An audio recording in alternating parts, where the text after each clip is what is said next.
Yeah, sure. Thanks a lot, and thanks for the wonderful session by Saurabh. To continue this wonderful evening, I would like to present a small demo on how to load semi-structured data into Snowflake and query the semi-structured data. How easy it is in the Snowflake. That's what I want to try to convey in this particular presentation. As a part of the presentation, the first topic is that I'm going to talk about what the different data formats which we will encounter in modern data platform, and details about the use case and the process of loading and querying the semi-structured data such as XML in Snowflake. That's the agenda for this particular demo. Proceeding further, what are the different data formats which we are using in our data warehouse or data platforms? We all know that we always use structured data, which means we'll have a fixed schema and we'll try to fit our data into the schema without any changes. So anything which requires a fixed schema is called as structured data. For example, you will have a order, we'll have a customer details, we will have specific information to be captured for a customer, specific information to be captured for an order. So we follow a schema for them and we fit the data into the schema. In semi-structured data, we will have a freedom of variable schema, which means the schema is not rigid as is like a structured data, wherein we can add new data elements or new details for a particular customer as the time progresses. So to accommodate that kind of information, the semi-structured data came to the picture.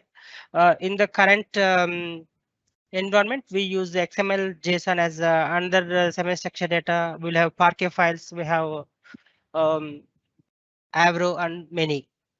Apart from semi-structured and structured data, we have third category called unstructured data, which is nothing but any data which does not fit any schema. For example, images. Images is kind of a binary information which are captured at a different level for images. Okay, similarly for audio files, which will be anything in the form of MP3 format or any other formats. So this doesn't have any structure or any characteristics to match about the structure and semi-structure. So unstructured data is also part of our modern data platforms in the today's data platforms. Okay, as far as Snowflake is concerned, Snowflake supports structured and semi-structured data at this point of time. Unstructured is not yet supported by Snowflake. So to come to the next slide, the Snowflake supports in semi-structure such as JSON, Avro, ORC, Parquet, and XML. Many times we encountered using the Parquet files and JSON files. In this session, I'm going to specifically talk about XML because the complex thing is the XML file, which contains a lot of tags, repetitive tags, which is kind of a oldest in terms of semi-structure data. So the Snowflake uses a data type called variant, which is very unique in Snowflake, which captures the data of a semi-structure as is in a compressed format. Each record in a table which has a variant type occupies or stores 16 MB of file, which is kind of a compressed. Suppose we make it a question or a query saying that, hey, if my XML file or a Parquet file is more than 16 MB, how can I store the data? So Snowflake provides different loading options. While loading, we can strip out the parent parent or outliers so that each line of the table holds each record of the Parquet file or XML file or any of the semi-structure. So it allows you to load at a record level so that it is not going to stop us in loading a bigger files of the semi-structure data. Coming to the use case, for this particular demo, we have created a quick use case wherein we would like to present how the data will be stored in Snowflake using the variant type. Also, we want to showcase the power of Snowpipe, which is predominantly used for data ingestion of real-time streaming data. Combining these two, we want to present a story for all of us. For example, let us consider a telematic system wherein most of our cars has an onboarding diagnostic system, which sends a trip details every second or every millisecond to the S3 bucket. Here I'm taking as a staging as a S3 bucket, wherein the trip details such as the timestamp, trip ID, what is my GPS speed, what is the percentage of battery available for the vehicle, what's the engine RPM, and the speed of the vehicle. These are the couple of important features which onboarding diagnostic will captures and sends for every second. We can consider this as IoT also, but I'm not going to touch about the IoT part because IoT has different services available in AWS. But for our use case, we will have the data which is being generated on OBD transferred to S3 bucket as external staging. From external staging of S3, we will have a SQS event which is being configured and sent across a event to the Snowpipe. The moment we get a file or a observation for a particular trip on S3 bucket, S3 will trigger SQS event to Snowpipe. Snowpipe starts capturing the information and start processing into the Snowflake database. Here, Snowpipe is a serverless data loader, which is being provided by Snowflake. The way it happens is the Snowflake doesn't provide or doesn't add extra compute power for Snowpipe. Or in the Snowflake, the compute power is called warehouses. Here we don't have any dedicated warehouse for a Snowpipe. It is being totally managed by Snowflake itself. Snowflake charges these services as 0.06 credits for every 1,000 requests processed. For example, each credit is $2 on an average cost, which means 0.06 credits are being charged for every 1,000 messages which is being processed. So in a nutshell, Snowflake is nothing but a continuous data ingestion service provided by Snowflake, and it is used for processing the micro batches as soon as there is a data reached the external staging. With this, I would like to go to the demo. This demo consists of a lot of technical code and sequels. Please bear with me if you are new to the Python or PySpark or Snowflake sequels. Okay, I will be flipping many of the screens. Please stop me if I'm changing the screens faster. Okay. To start with, we have created a small simulator which will generate a lot of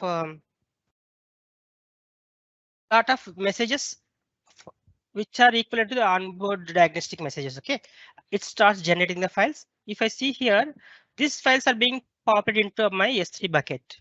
This is my S3 bucket called VM Snowpipe demo. As soon as the files are being copied into my S3 bucket, when I go to my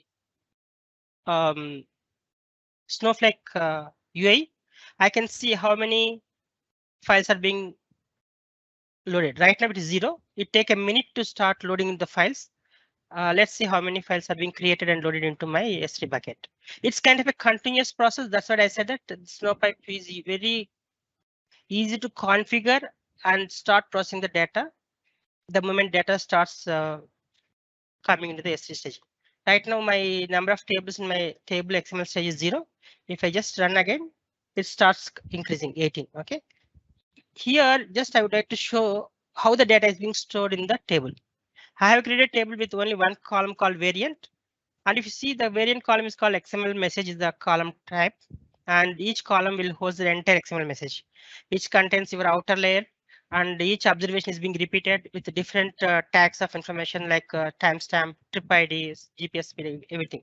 So fine, well and good. Here we are able to get the message, but this is not directly consumable data. Fine, we need to have a data with respect to timestamp for each trip ID, and I need to have separate it out how to parse this information. To parse the XML message, generally before Snowflake, we used to write a program, or we use the Informatica maps or maplets to parse the XML based on XSDs. That's the kind of a effort consume process. So what Snowflake has done is Snowflake has created something called a flatten function. This flatten function basically flattens the entire data of XML into different tags. Okay, so if I use a simple select statement with select XML get and different values, it just gets all the details which are required, which are available in my XML. For example, here I will have a XML trip ID, I will have a GPS speed, battery, RPM, and everything. So such a easy way they have made available for developers, as we can use the XML get function and take this entire data and load it into our appropriate tables without putting extra effort or any effort for parsing and converting the data types. This is one of the easiest way of handling the semi-structured data. To do this, I have done a set of things. I will walk through the things which I have done. First thing is we need to create a integration with respect to our AWS and Snowflake. For that, we need to create and replace the storage integration. Once storage integration is done, we need to create a file format. What is our file format which we are going to use? Here I have created XML format. We can create a JSON format, also JSON, Parquet, all the formats which are being supported by Snowflake. After that, I integrated my storage with respect to my staging. So this is nothing but creating the external staging, which very much required for loading any data to the Snowflake. So I have created a staging. Then I created a snowpipe called snowpipe XML. Here I have mentioned auto ingest is equal to true, which means as soon as I have the data available in my staging area, please start ingest the data into my table. So I have created a copy command here to load the data from which staging and what is the file format to be used, and on error continue, which means in this particular demo I'm trying to use the on error is equal to continue, means if there is any error in my data, please continue without aborting. Okay, this is what I have created a snowpipe. This particular snowpipe will start loading the data into my table. Right now, if you go back to the history of this particular Snowflake UI, you can see a lot of query IDs are being displayed here. However, there is no line record for my copy command of snowpipe. The reason is snowpipe doesn't consume the warehouse which is being used by me or created by me, because warehouse of the snowpipe will be totally maintained by Snowflake. That's the reason you won't be able to see any of the line records for the data copy happening in the snowpipe. So how can we understand what is the status of the pipe? Okay, there is a couple of functions which are being provided by Snowflake, such as system$pipe status, provide a snowpipe name. So the moment you run this select statement, it will give you the entire details about the pipe. Currently, if you see, the execution state is running, and the oldest file timestamp is given the timestamp at which the file is being loaded. How many pending files?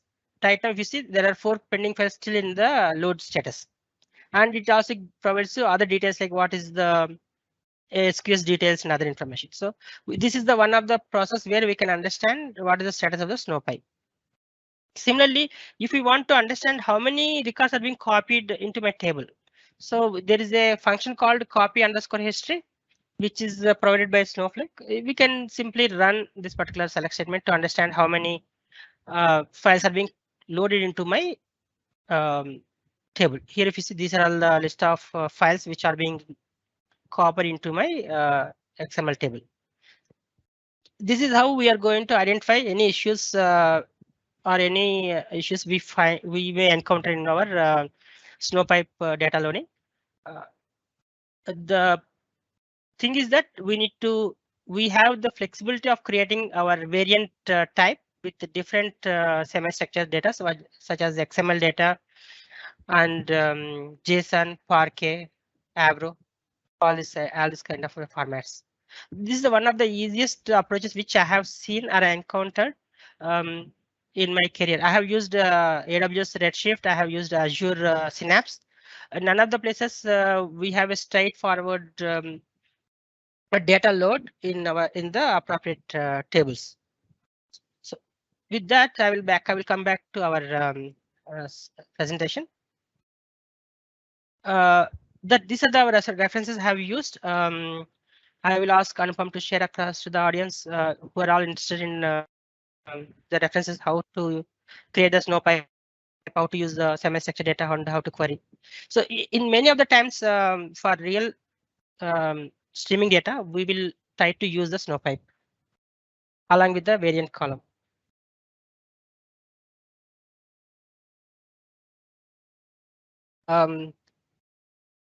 That's a small demo which I have prepared for this session. Thanks to all for participating in this session, and I hope this is kind of a informational which will help you in your projects on how to handle semi-structured data. If you have any queries on how to handle semi-structured data, please feel to reach out to me. I will try to help as much as I can and in providing the necessary references. Okay. Back to you, Anupam. Thanks, Satya. Thanks. That was quite insightful. Thanks for the demo as well. So we have quite a few questions. We'll now move over to the Q&A session. Okay, the first question is posted by Kishore. Kishore is asking, what are the key things that need to be considered for Snowflake migration from on-premise to cloud? So please, panelists, you can jump in as you see the question. Satya, do you want to take that up? Can I? Yeah, sure. Go ahead, Saurabh. Saurabh, please go ahead. So the things you need to consider before you move, decide to move your data from on-prem to Snowflake. So few things like Snowflake, it has primary key and foreign key, but it doesn't enforce these. So Snowflake doesn't have any indexes or any such performance tuning where additionally, not much with respect to traditional RDBMS system like Oracle. So you need to consider the data size, you need to think of your user base, you need to think about the costing, how you are going to implement the backup process, because you can implement simply by time travel, or you can create a housekeeping by using the time travel option. What are your user base, who is going to access that data, and depending on that you need to decide your virtual warehouses, how many virtual warehouses you will create and whom you will provide the access to, what type of table you will create, like will there be any transient table. As in my session I have said that in case of staging data where we're doing trunket and load, we can use transient table. So all these aspects, and if you have a consumer provider scenario, you can use dynamic data masking. And if you have any PII information, if you have consumer provider scenario, you can use data sharing or data exchange. And if you have any PII information, you can use dynamic data masking or secure view in Snowflake. So these are the things you can consider while you plan to move from on-prem to cloud. Great. So we'll move over to the second question. So Satya, before we move to the next, in fact, Satya has been instrumental in helping many of our customers move data from on-prem to cloud. In fact, he spearheaded our efforts to build a tool that really makes it easy to move data from Oracle, SQL Server, Netezza, multiple Hadoop from multiple sources to Snowflake. So it's really sort of identifies not only the data movement, but also identifies the objects and sort of create schema in the target and move that. So that do you want to add a little bit quickly onto it?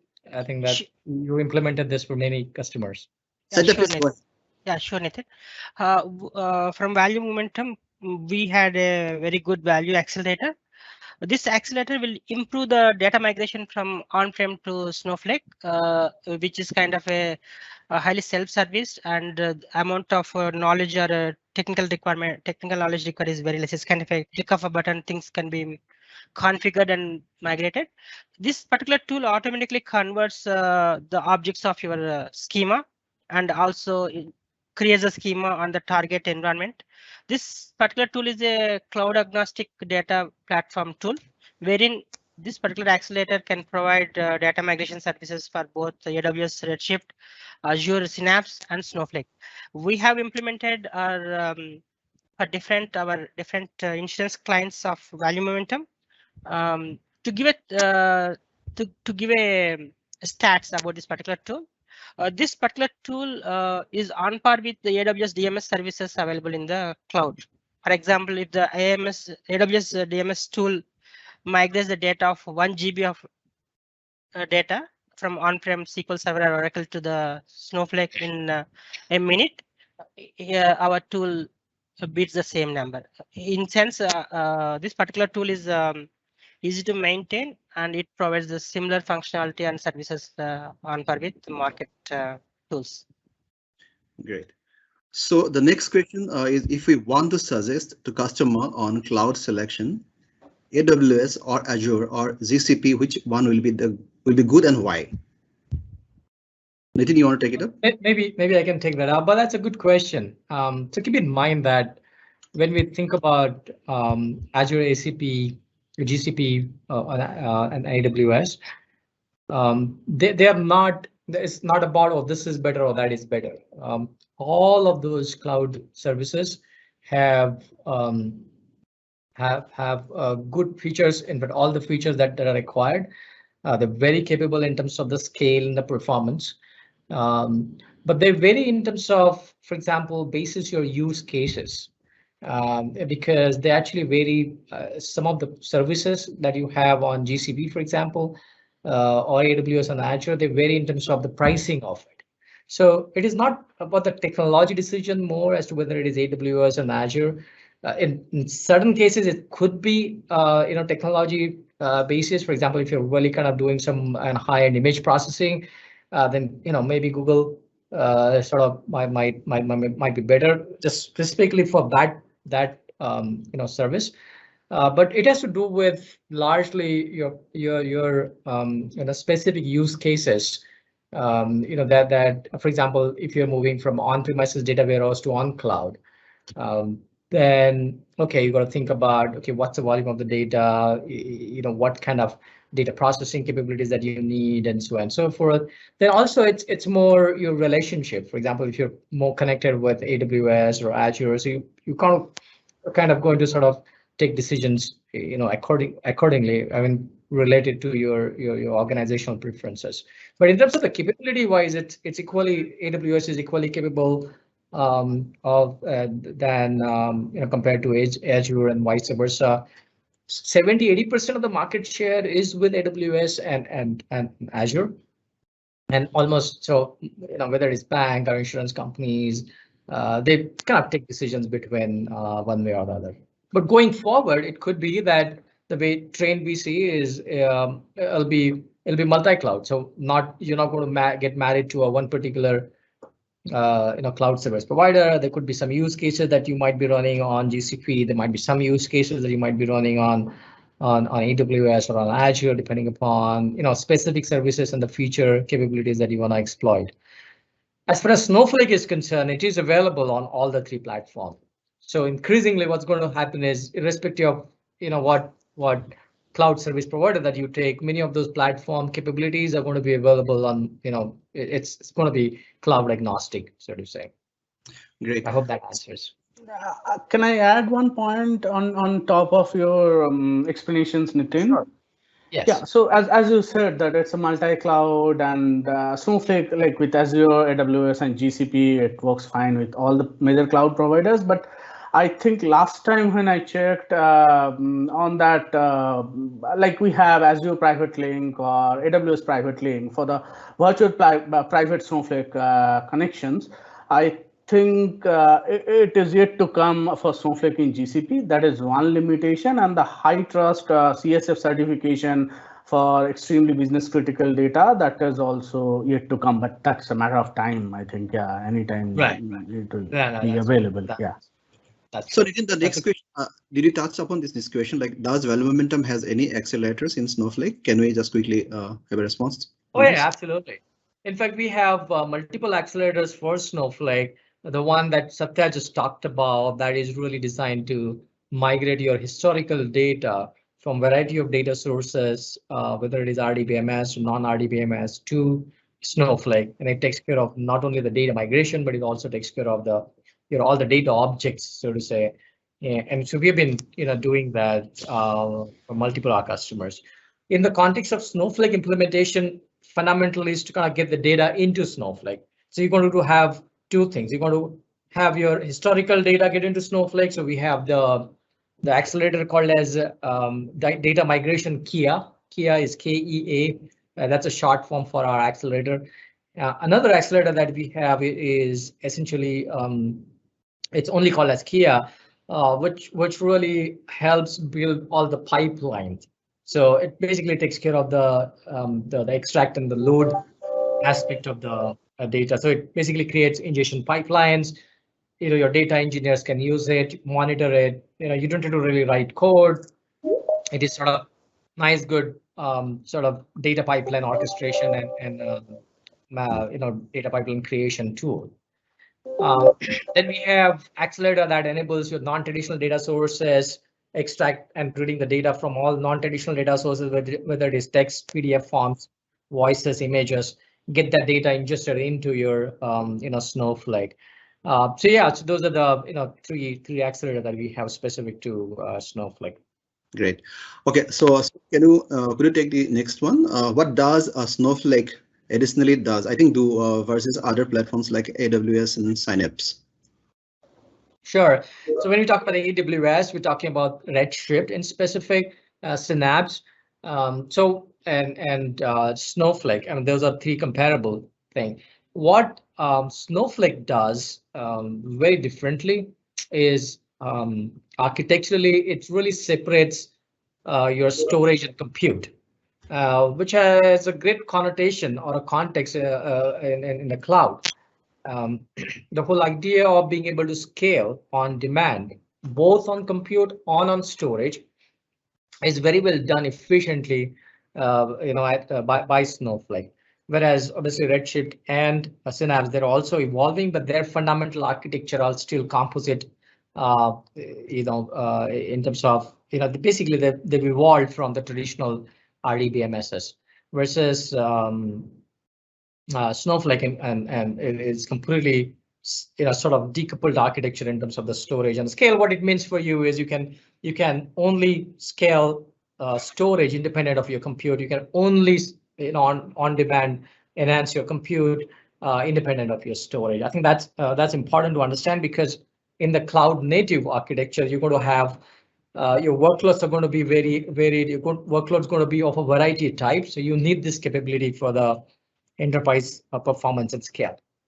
Great. Apart from that, quickly, another thing is, apart from that, it really allows you to process data of semi-structured data, relational database at ease, meaning it's a native support that it provides to be able to sort of process those data sets. So there are very nice features. You can just go to YouTube and kind of find out a bunch of them. Data sharing is another very critical, very advanced feature that they have that enables you to share the data without really copying it. It's just kind of a bunch of clicks, and you should be able to share data within your enterprise with appropriate security levels and so on and so forth. But most importantly, it's sort of ease of use. It's something that you got to keep in mind. Yeah, so we had a quite of questions actually. So I'm not sure that we can cover all of them. So what I'll do, I'll reach out to personally all of you with your answers. Any last comment you have on anything that you want to speak about this last question? No, Nitin has summed up pretty much everything, but yeah, to talk about the most important features like zero copy cloning, data sharing, data marketplace, and then decoupling of compute and storage. These are the niche and product offerings Snowflake provides, which make it really unique. Absolutely, that's right. Thanks a lot, everyone. We still have quite a few questions are left actually. So thanks everyone for participating in the meetup and listening to the panel. So I have shared one survey link. Please share your valuable feedback in that. And thanks for joining. And I hope you have a great learning experience with these sessions today, and hope to see you in our next event. Thanks a lot, everyone, and have a great rest of the day, all of you. Well, thank you so much. Take care. Bye-bye. Thank you. Have a wonderful weekend. Okay. Thanks. Bye. Bye.